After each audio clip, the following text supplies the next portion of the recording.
What's up, everybody? Bearded Gentleman here, and I wanted to make a video about a subject that's been big in the sim racing world over the last, especially this last weekend, and honestly, it's been ongoing for a little while now, and it has to do with the etiquette between prototype drivers and GT class drivers in multi-class racing.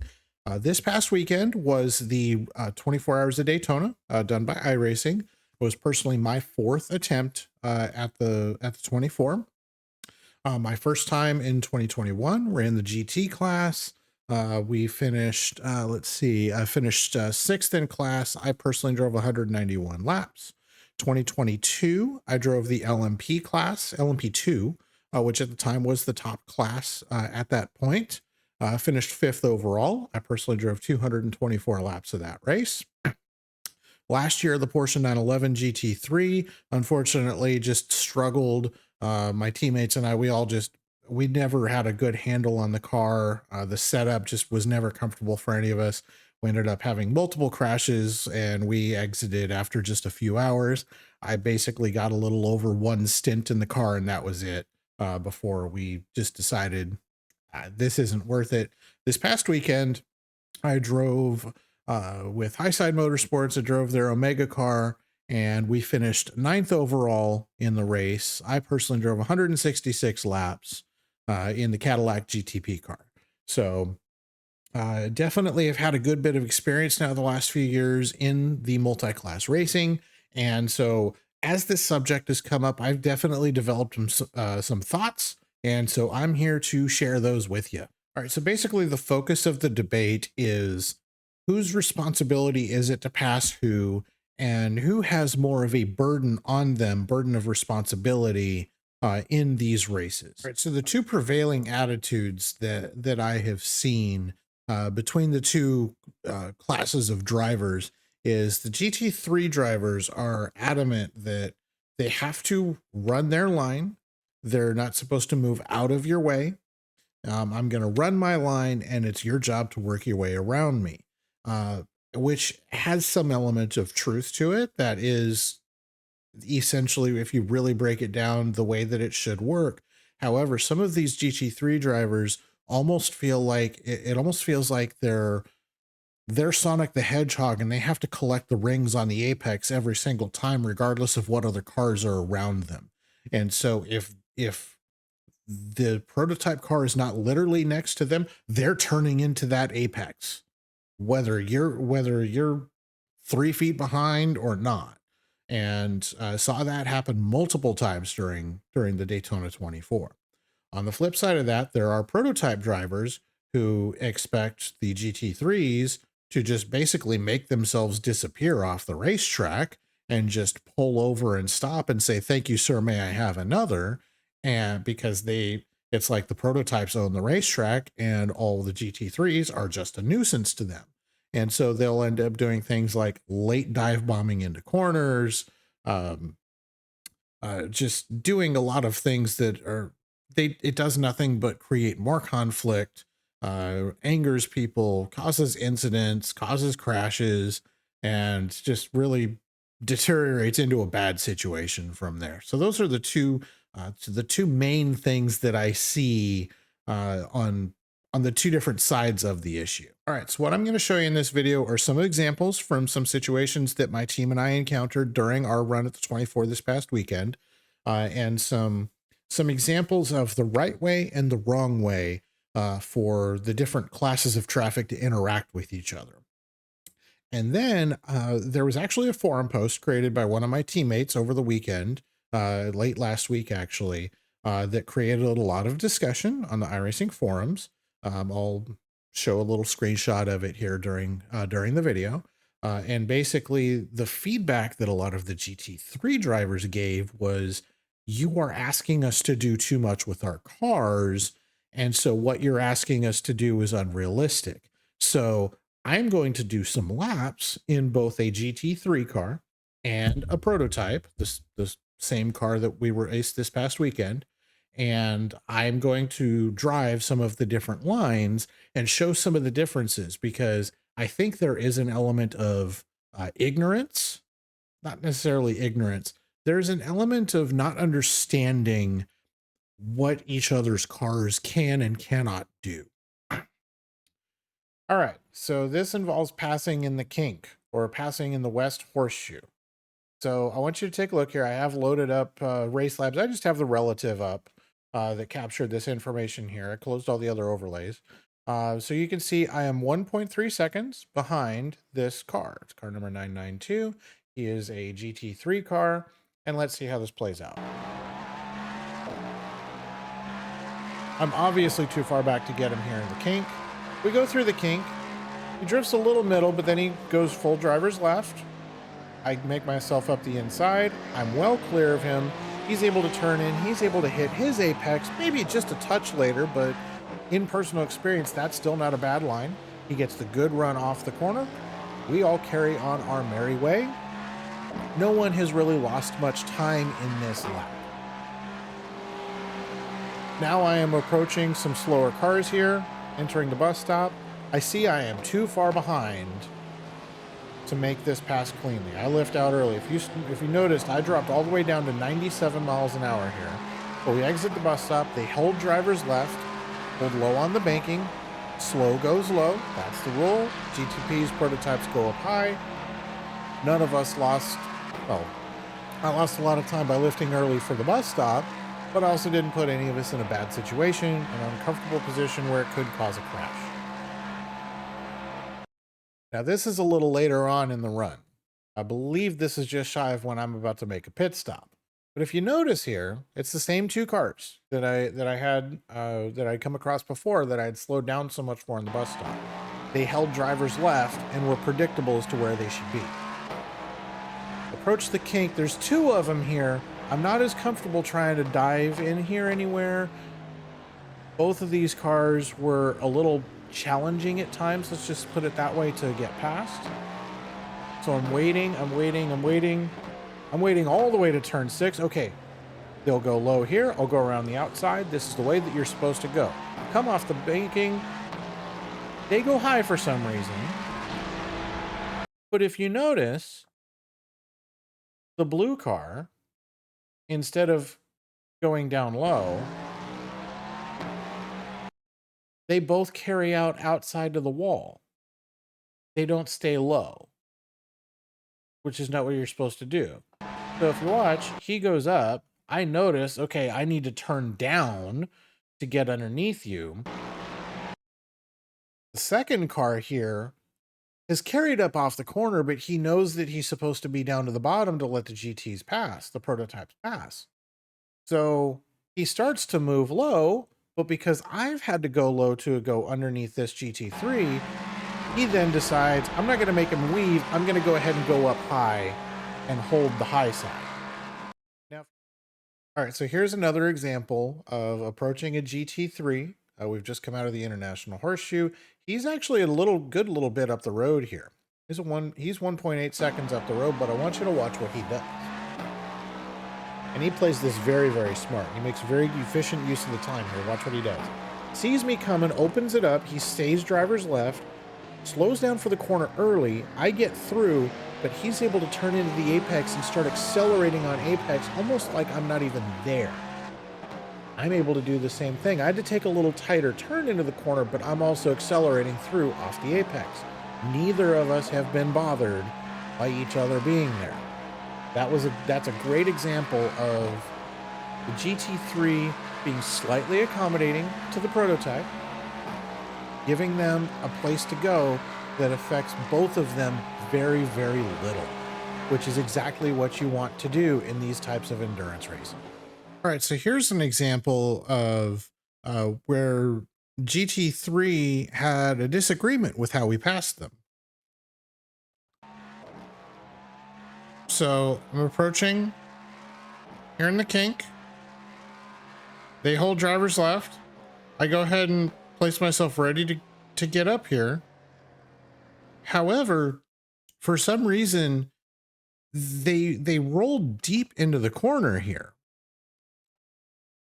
They went ahead and they rolled in deep.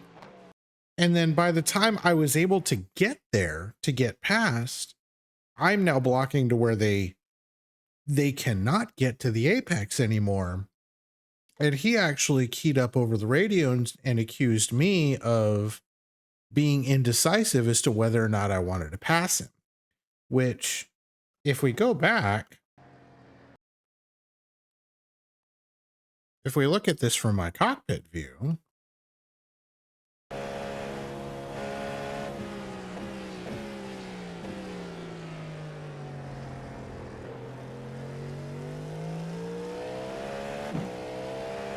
not really indecisive. I just can't drive it any further into that corner.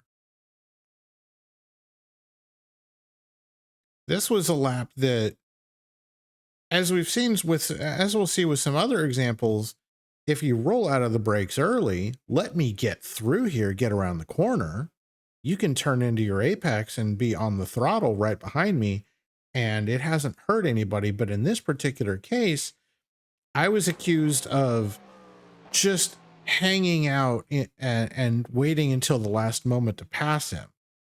He even said, oh, the only reason you got next to me was because you rolled out of the brakes partway through, which, take a look at the telemetry down in the lower left.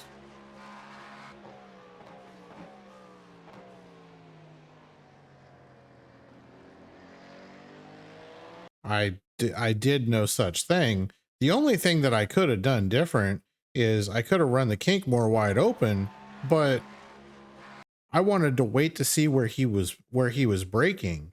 And if he was going to stay to the left and roll out of it a little early, I'd have plenty of space to make my way through. And when I made this gain on him right here, right there, I was like, oh, okay, he's moving over to let me go. But then he let it roll all the way into the corner before he turned in, which just threw the whole thing off. It didn't work for any of us. And he was upset at me, and I'm just completely lost and confused. I'm like, wait a minute, why am I the one who's done something wrong here? Didn't make much sense to me. So I'm going to do some laps in both the Ferrari GT3 car and also the Cadillac prototype, the GTP. And I'm going to show you guys what I see, what I feel, and some points for drivers of the opposite class to take into consideration and maybe think about moving forward to help make this work better for everybody involved. All right, so 7.896. That was your fastest lap of the session. So I've ran a couple laps here to get the tires warmed up. And I want to see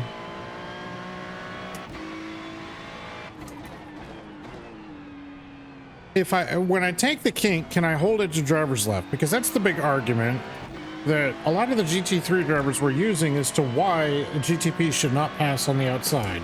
So let's see.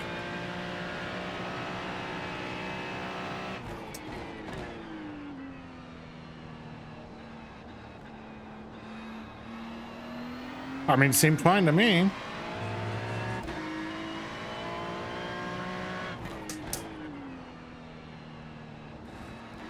All right, here we go. Let's run the kink again. Can I hold it to the left? Apex.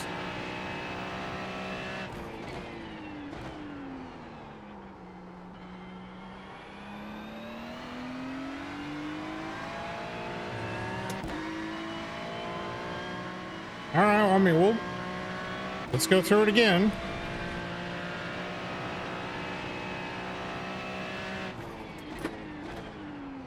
I don't feel it getting light. I don't feel trying to spin.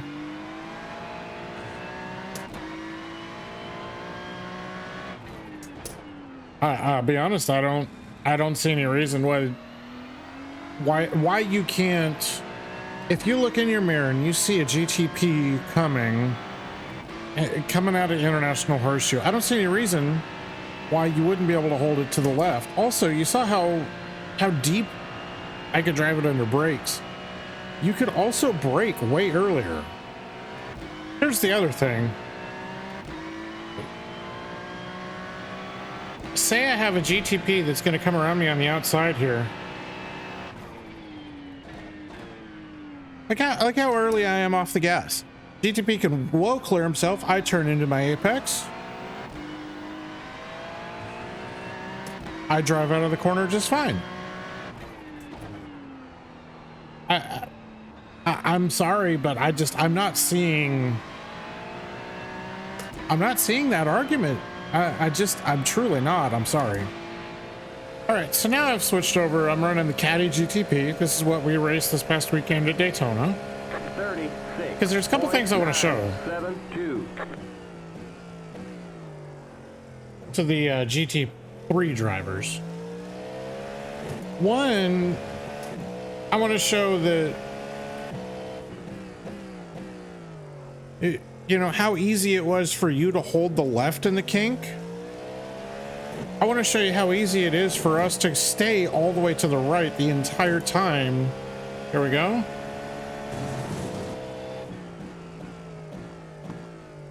See, we can run around the outside there. We got all the grip in the world.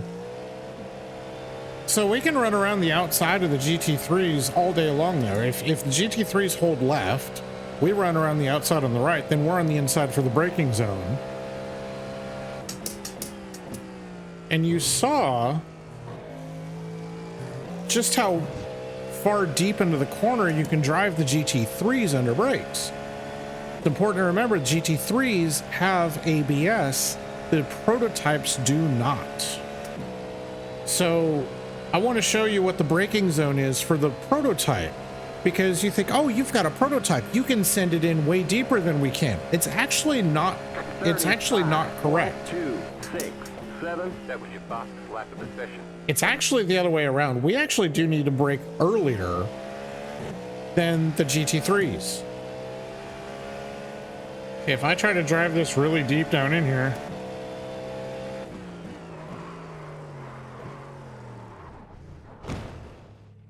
if we try to really force Looks like you got wheel damage. diving down into that corner, yes, I have wheel damage. If we try gotta to fix it clear the black flag. yes, thank you. He does not fox smash my door. Yeah. So, but my point is, when you drive all the way in to that turn, because I just showed you how deep you can drive a GT3 into that horseshoe, and that you can stay to the left. If you drive it all the way in there, and you get a prototype who is thinking that they're going to make the pass, and then all of a sudden they realize, oh crap, this guy's racing me down into the corner, and he's trying to really get on the brakes, how easy it is for him to lose control and either fire off into this tire wall like I just did, or hit you in the side, or anything like that. So that's why I wish that some of the GT3 drivers, they seem to think that we can do anything in the world with these cars, when in reality there are limitations. There really are limitations as to what we can do with the prototypes in terms of trying to overtake into some of these corners here. I want you to look, and you should be able to see this down in the bottom down here towards the left. You can see my pedal inputs. So so my braking zone that I picked there, look at the asphalt area over here. I'm just now starting to get the brakes, and I'm coming off the throttle just about towards the end of these dashed lines over here to the right.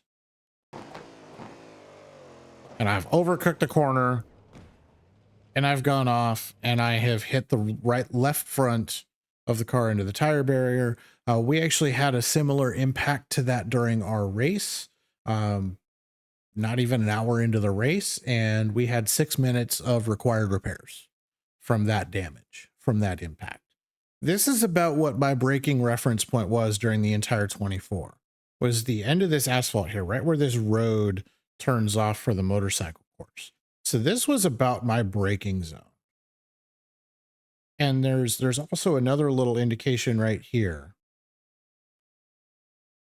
there's this little strip of asphalt right here. And I believe there's a bump there. So as soon as the car lands after the bump, that's where we're on the brakes. I'll let out the GT3 replay that I just drove. I saved the replay.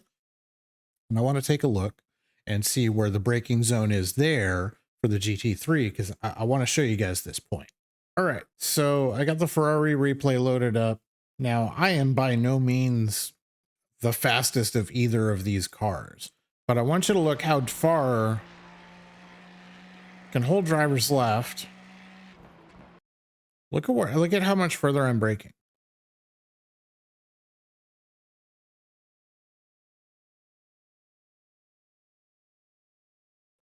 That same point that in the GTP, I was locking up the brakes and I was going to have a really hard time stopping for this corner here. I could easily drive the GT3 to that point. And in fact, I'd almost dare say a more skilled driver would probably be able to actually make it further in here than I would. That was about the limit. That's about as far as you can drive that thing off in there. But again, prototypes, we are braking pretty much as soon as we come across that right there, we're braking here. We're carrying a lot more speed. You're braking that's got to be at least another 100 feet further in, I think. I'm not a carpenter. I don't trust me to measure things, but I mean that.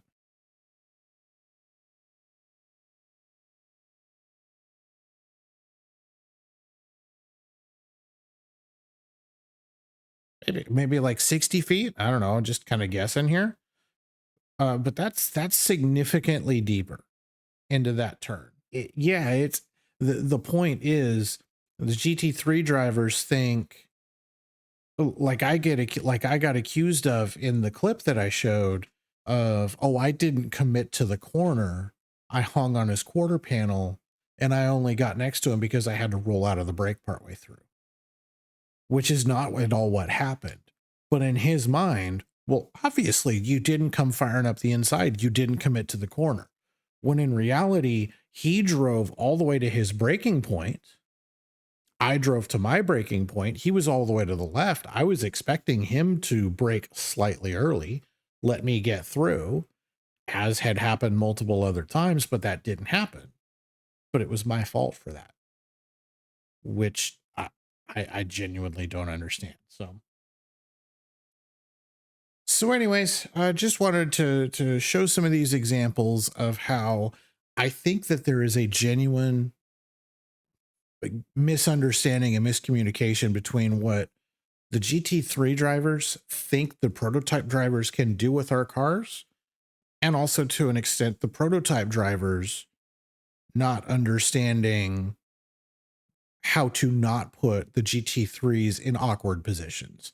So there's definitely blame to be laid on both sides. I think people in all the classes can all do a better job of learning of how to more safely run with your fellow competitors so that neither one of you lose time, there's less crashes and that type of thing. So anyways, I hope that you learned something out of this. I don't know, it's something I felt like I needed to create here. So we'll be creating some more content here on the YouTube channel. I'm probably going to clip together some of my Saturday Night League races. We're going to put those full races up here on the channel so that you can go back and watch those, because the Twitch VODs disappear really quick nowadays. So they don't stick around long if you want to catch some of the other racing that I've been doing. But anyways, other than that, hope you guys enjoy the video. Again, hope you learned a little bit of something from it. Let's be nice to each other in the comments. Let's have genuine, like, civil discussion here. I'm open to hear other arguments. My only ask is that you hear what I'm saying too. So anyways, guys, with that, hope you guys have had a good start to 2024, and we'll see you in the next video.